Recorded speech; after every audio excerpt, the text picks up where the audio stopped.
when some earthlings were shied, came the movie known as Zorro. It was bold and risque, Zeta Jones, fucking A, complete straight A's for Zorro.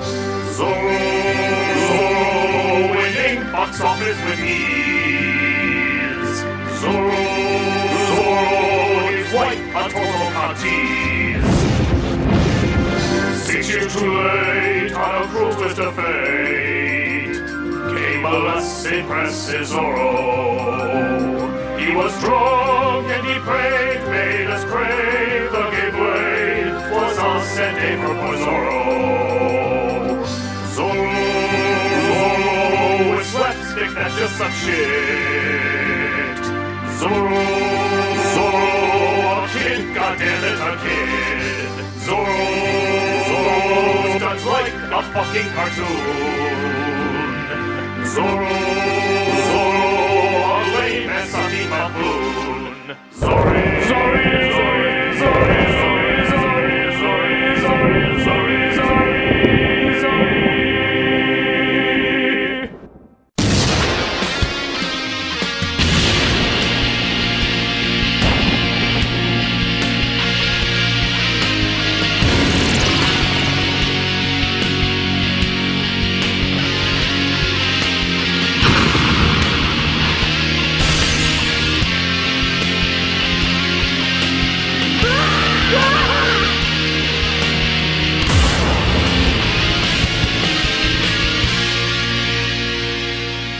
Hello, I'm the Nostalgia Critic guy, remember it so you don't have to. Director Martin Campbell has been getting a bit of a reputation as a savior of franchises. Not only did he revive the James Bond movies from total destruction twice, but he also brought the classic Zorro back from the grave in The Mask of Zorro. In a time when everything was CG explosions and disaster films, this gave us actual stunts, developed characters, comedy, drama, old comers, newcomers. It was a reminder of how summer movies were supposed to be done. And of course, it was a big hit. So big that everyone involved went on to do other things. The spotlight was suddenly on these people and they didn't want this to be the only thing they were associated with. But then after a few shitty movies, they said, yes, we do want to be associated with this. Remember when we were good here? Remember when you loved us here? Well, we're gonna help you relive those moments all over again with a sequel. A mere 7 years later. Way to ride that hot streak, guys.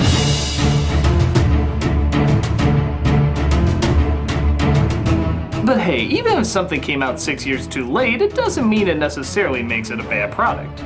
No, the fact that it's a bad product is what makes it a bad product. Where the first film had a bit of an edge to it with family members being killed off and disembodied heads in jars, this one plays like a fucking Saturday morning cartoon. No drama, no logic, and stunts you'd see at a Six Flags stunt show than a high-budget sequel. It was a pretty major letdown.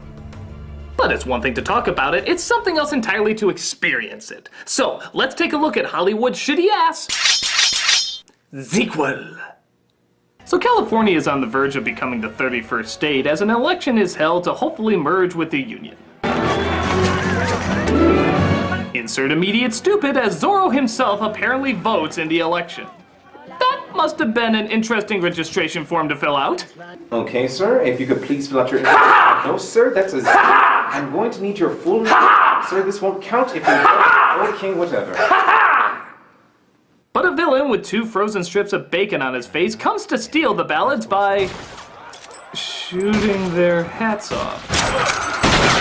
State your business, my Gibbons. I haven't voted yet. Oh, I'm sorry, you're too late. The polls have already closed. Don't mess with me, boy. I've caused the Top Hat Massacre of 43. Of course, Zorro, played by Antonio Banderas, comes in to save the day. Sir, what do we do? He has no hat to shoot. Then God help us all.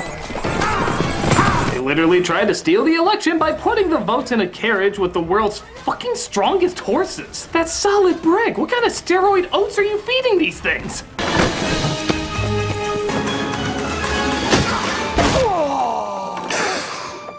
Ooh. Oh yeah, we did the 90s crotch reaction. And it's 2005. Oh, and get a load of this denial of reality. What? No! lands on a cactus literally so we can just have this painfully awkward reaction shot.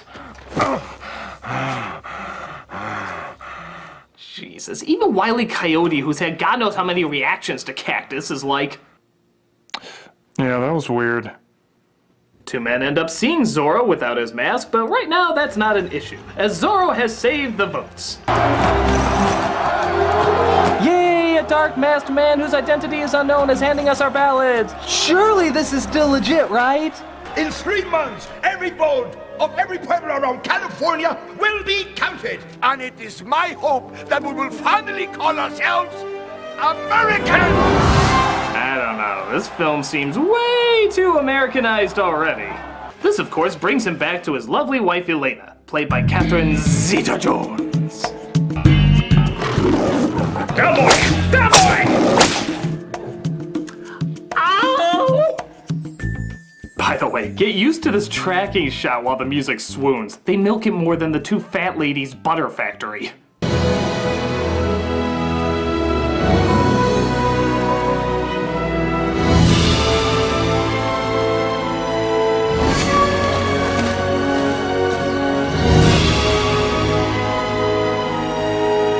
I don't care if you mug more than the LA crime circuit. One day you will be mine.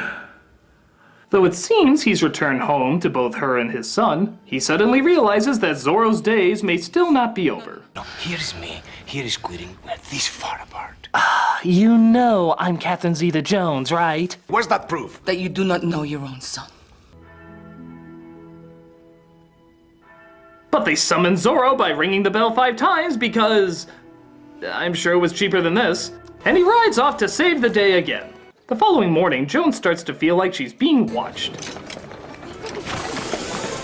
Oh yeah, cause they look intimidating. Run, woman! They might start to sing the banker song from Mary Poppins!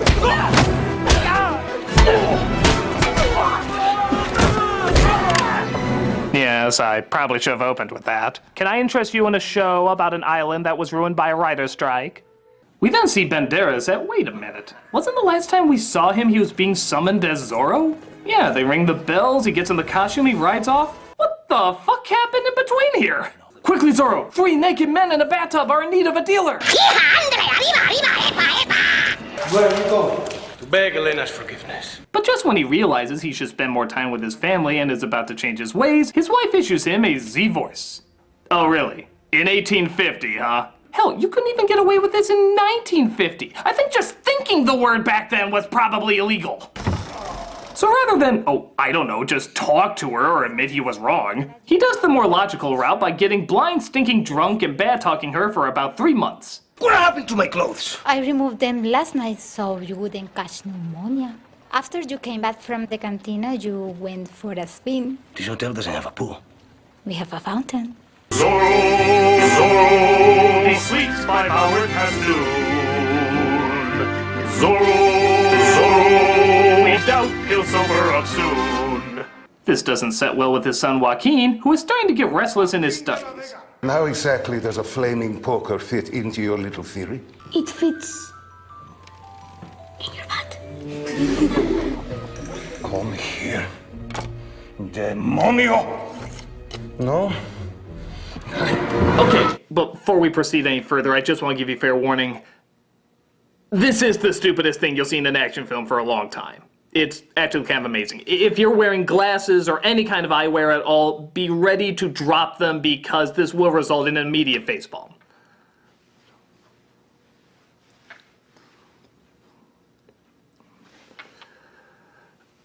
Go ahead.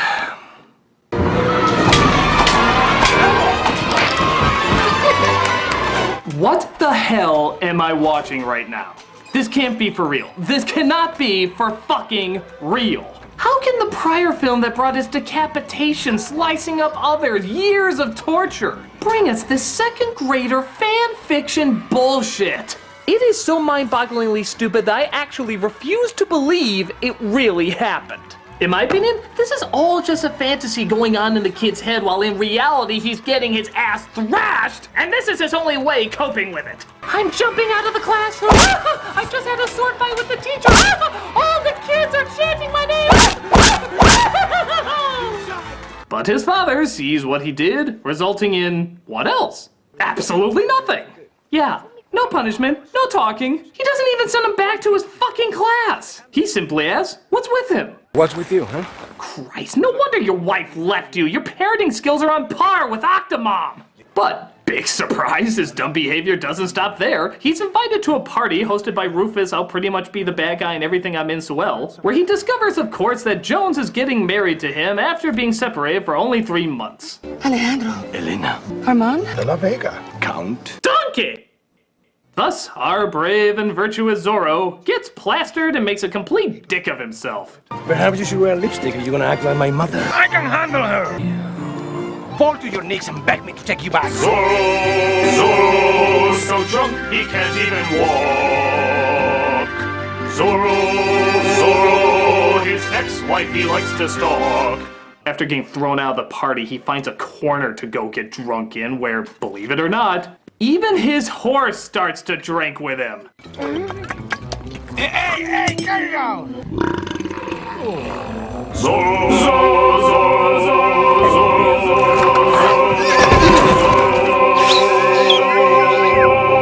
Nobody leaves my tequila warm, dangling in the wind. This is gone. Stop filming this piece of shit and start making a real movie. I mean a drunken horse? WTF. Now, of course, somehow nobody else heard or saw that giant explosion, which means Banderas is the only one who can figure out what's going on. An explosion? I simply wanted to make sure you were both safe. As much as you had to drink last night, I'm sure your vision was impaired. Yes, but my hearing isn't. What the hell kind of accent are you trying to do? You do play polo, I take it? Naturally. Remember when this music used to go to cool stuff? In the first film, it was a horse chase, a sword fight. Now it's goddamn polo. Oh, they just keep upping the fucking ante, don't they?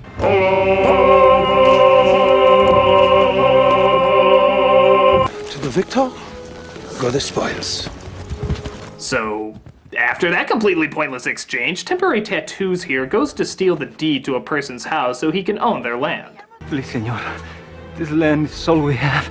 And the Lord shall expel them before you, and ye shall possess their land.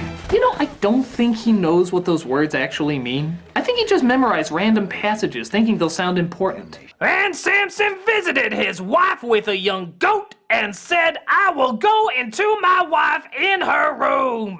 Wow, that sounded bad. Okay, just forget that last verse. That's not me. Drop your guns. All of you! Zorro has them where he wants them, tells the couple to go inside, and then just takes off like a pussy. Wait, he tells them to go inside the house and then doesn't even stay to protect them? That's like telling a mouse, go get the cheese from the mousetrap. I shall be with you in spirit from afar. This leads to the husband getting killed, but luckily Zorro's horse is inflammable and saves the wife and kid.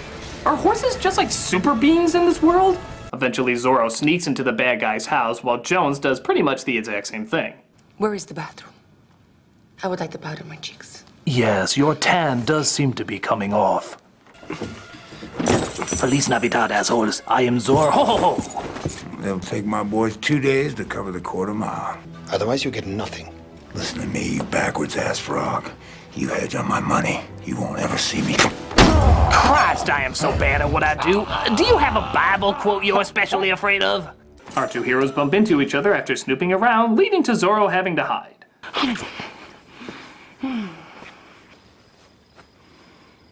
Jesus, I think Mad About You had less bickering than this film. We're hoping to get the horse his own Nickelodeon show. Check your local listing. So, in the mother of all coincidences, Barbecue Sauce Tier happens to stop by a field trip that Zorro's son happens to be a part of and happens to sneak aboard without being seen. Quelle coincidence! What are you doing here, kid? Looking at two of the ugliest guys I've ever seen. No! Soap! All we can do is duck from its aroma-pleasing destruction! Zorro saves him and gets him to safety, only to be captured himself by the people who know his identity. We're the Pinkertons, operatives of the United States government. Elena works for you? So, as you probably figured out, these are agents who blackmailed Jones to be a spy for them so they can stop whatever evil plans Zoel is up to. Okay, two major problems with this. One, why the fuck couldn't she tell him that? Even if they threaten to kill him or her, she can still tell him and he can just be on his guard. Second, and definitely the bigger problem here, you find out who Zorro is and you decide to use his wife. Why the fuck don't you use Zorro? I mean, he's Zorro! He's fucking Zorro! He's literally an action hero! You go for his wife? What the fuck's wrong with you? How would this make sense in any reality? I know who you are, Bruce. And if you don't want me to tell the cops out there, I think you know what I want you to give me. And what is that? I want Alfred. My butler? Yeah. Why the hell do you want my butler? Oh, Commissioner Gordon! All right, I'll give him a call. Alfred? Oi. Get down here. Oi. It's on his way. You do know I'm Batman, right? Yeah, I don't care. I can bug phones, sneak into places. I still want my Alfie. Okay, I don't follow this at all. Right, there I am. Sweet cakes! Darling!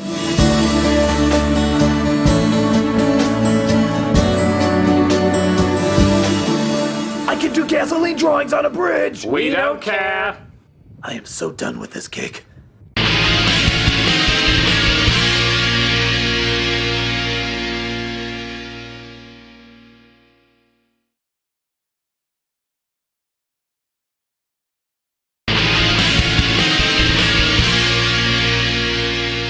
So, as if this Zorro couldn't possibly be any more pathetic in this film, he ends up getting stuck in jail and has to rely on his son to break him out. That's right, an 8-year-old little boy is going to break out Zorro. His son, of course, has a foolproof way to break him out. He just bends over. Christ, even by dumb guard standards, that's borderline brain dead. What, he couldn't dress up like a woman and lure him with his feminine wiles? He then meets up with Jones at our villain's headquarters.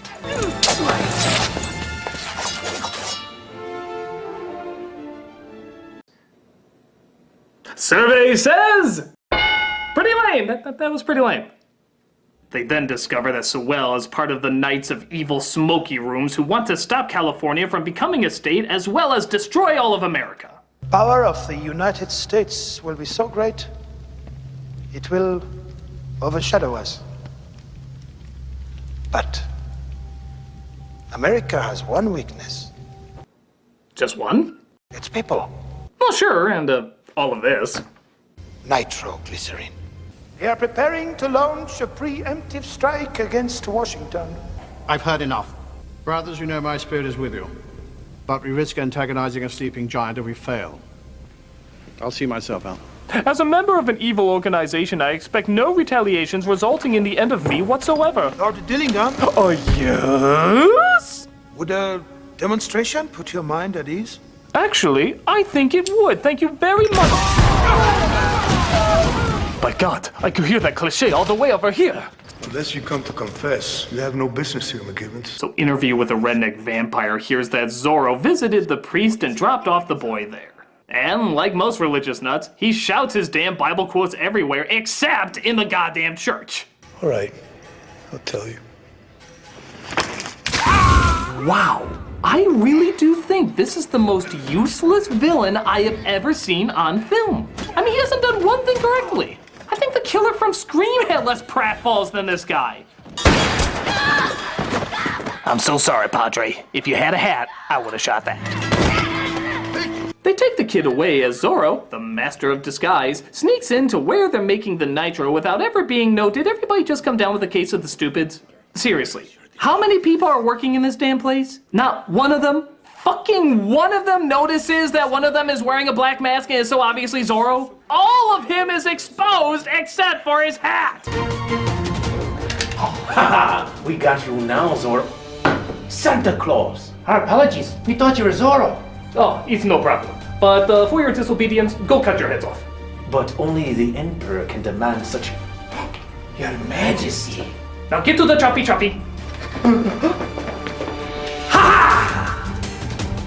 They're all eventually caught, and his son is shown who Zorro was the whole time. Papi. And as you can see, his amazement fades quite quickly. Would have been cooler if he was Spider-Man. Goodbye, De La Vega. No! I'm in front of Joaquin. No, please. This is the one time I can actually do something right. Elena, my family is my life. And seeing how my life is about to be dead, You can kinda see where you lie on the totem board. Okay, so this guy has Zorro. He's got a knife to his fucking neck. There's no way he can escape. What does he do? Pushes him away, giving him time to fight back. This guy, he's unbelievable. The only thing he got done in this movie was shoot the fucking priest. And even then, I think that was just a lucky shot. Oh my god! Are you fucking kidding me? He didn't even kill the goddamn priest! Claim your prize, man, claim your prize. You are the most worthless villain in film history. Oh, but it doesn't stop there. I know that sounds unbelievable, but he actually does manage to get stupider. This idiot is so goddamn dumb that Zorro doesn't have to end up killing him. He actually ends up killing himself. I'm not even kidding. He goes out like a whiny pussy bitch.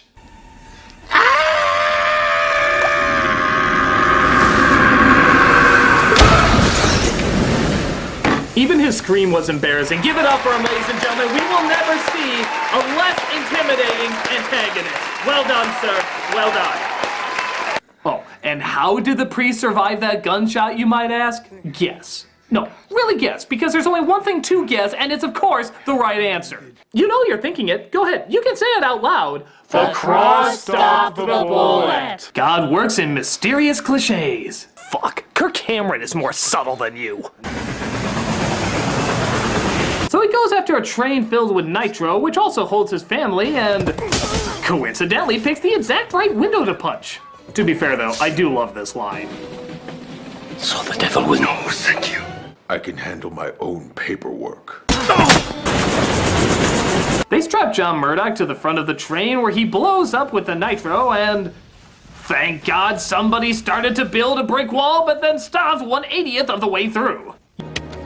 Welcome to the Union, Governor.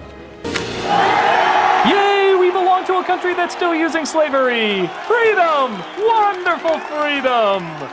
Our heroes decide to get remarried only to find the bells are summoning Zorro again.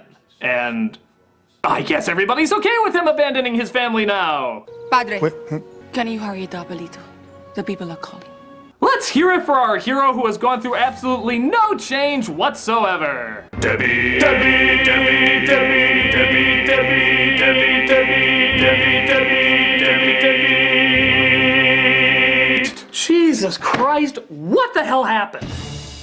The first film was so good, and it's so hard to believe that the same people were involved with it. The characters are idiots who don't learn anything, the fighting is way too silly to get invested in, the humor's not funny, the drama's not interesting. It just feels like it was written by a child. I still stand by the first Zorro movie with Banderas and Zeta Jones is an action marvel. One of the most entertaining of the past few decades. But this is just a disaster. It killed the chance of there ever being a Zorro movie in the near future. But hey, if it was with these people again, maybe that was a good thing. Because I don't think I could sit through a piece of crap like this ever again.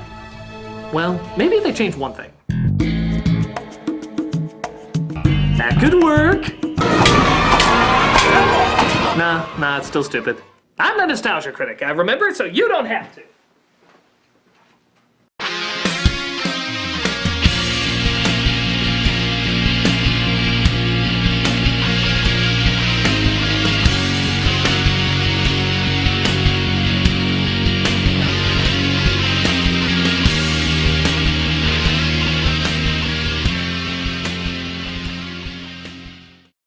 Listen to me, you backwards ass frog.